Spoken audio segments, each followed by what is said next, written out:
Os confrontos. Vamos lá, pessoal, desculpa aí. Vamos continuando, né?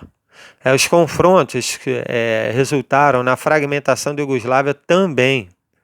Então, a Iugoslávia, olha aqui, ó, era isso tudo aqui, ó. Isso tudo é um país chamado Iugoslávia, tá? E ela vai se fragmentar, esses conflitos, né? O fim da União Soviética, a queda do Muro de Berlim em 1989, né? Também vai ser um negócio importante porque vai dividir, vai reunificar a Alemanha, que antes estava dividida em Alemanha Ocidental, que era capitalista, Alemanha Oriental, que era socialista, vai colaborar, junto com o fim da União Soviética, vai colaborar para a derrocada, né? Para o fim de diversos países do leste europeu, do fim do socialismo, do comunismo nesses países. E aos poucos irão se transformando em países capitalistas, fazendo uma transição. Mas olha só, a Iugoslávia, ela vai ser fragmentada e vai formar esses novos países, ó. Eslovênia, Croácia, Bósnia, Herzegovina, nome bonito, né?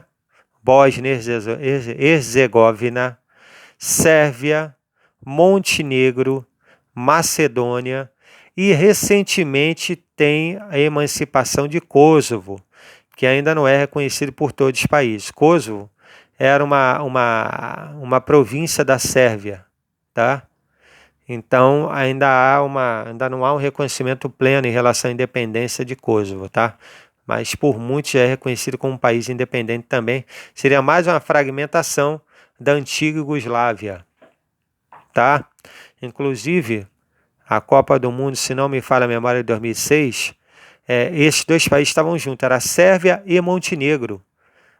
E no meio da Copa do Mundo, esses países resolveram se separar. Se formou a Sérvia e Montenegro como países independentes. É uma curiosidade aí nessa fragmentação.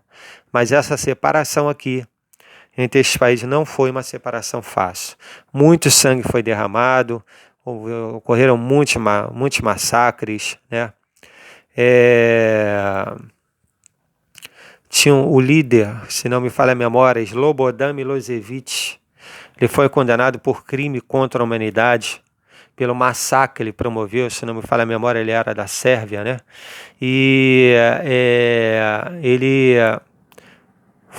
foi condenado por crime contra a humanidade, mas ele morreu antes mesmo de receber qualquer tipo de punição. Ele acabou falecendo, tá? Então vamos lá. OTAN versus Pacto de Varsóvia.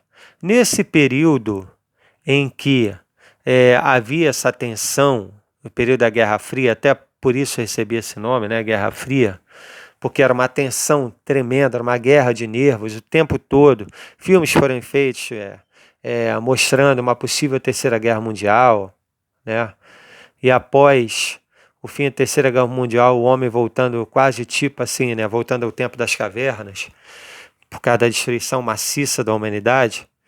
Bem, esses dois lados, o bloco capitalista liderado pelos Estados Unidos e o bloco socialista liderado pela União Soviética, eles criaram organizações militares.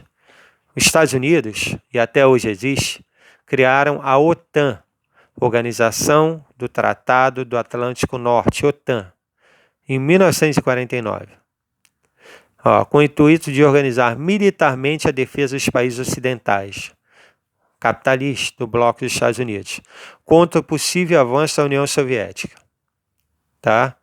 Então eles criaram a OTAN e até hoje existe, tá? E em 1955, em resposta, a União Soviética vai criar, junto com os países que a apoiavam, o bloco socialista, né, apoia o bloco socialista, vai criar o Pacto de Varsóvia, com a mesma intenção, se defender de um possível ataque do bloco ocidental, do bloco de países capitalistas, tá? O Pacto de Varsóvia, obviamente, vai acabar em 1991, quando a União Soviética deixa de existir. Quando o líder do bloco socialista deixa de existir, não faz mais sentido muitas coisas, né? E daí os Estados Unidos vão reinar, pelo menos por algum tempo, né, em relação à questão geopolítica, e até hoje isso acontece, né? Mas hoje tem mais concorrência, a gente vai estudar sobre isso, em relação à geopolítica mundial. Olha só, vai surgir uma nova ordem mundial.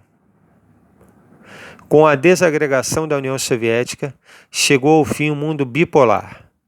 Um deixe ter dois polos de poder. A União Soviética desapareceu, então, né, os Estados Unidos, pelo menos por um bom tempo, vão preponderar aí em relação à geopolítica mundial. A organização que se seguiu, chamada de Nova Ordem Mundial, no entanto, é alvo de debate. Ao mesmo tempo que há uma evidente hegemonia dos Estados Unidos, quer dizer, predomínio dos Estados Unidos na liderança geopolítica do planeta, outros países influenciam significativamente a geopolítica mundial. Assim, sobre a nova ordem mundial, os estudiosos se dividem sobre a existência de um mundo unipolar, onde os Estados Unidos teriam preponderância absoluta sobre os outros, e um mundo multipolar, onde teríamos aí outras potências, como a China, como o Japão e como os países, principalmente da União Europeia. Tá legal? Pessoal, o que eu fiz? Como eu dividi esse capítulo em duas partes, eu não vou pedir para vocês fazerem já os exercícios desse capítulo. Esses exercícios serão feitos quando eu terminar a segunda parte deste capítulo. Por hora, eu quero que vocês respondam para mim para a próxima aula, né? Para me entregar até o dia da próxima aula, essas 3 perguntas. Respondam, copiem as perguntas no caderno e respondam para mim. Número 1.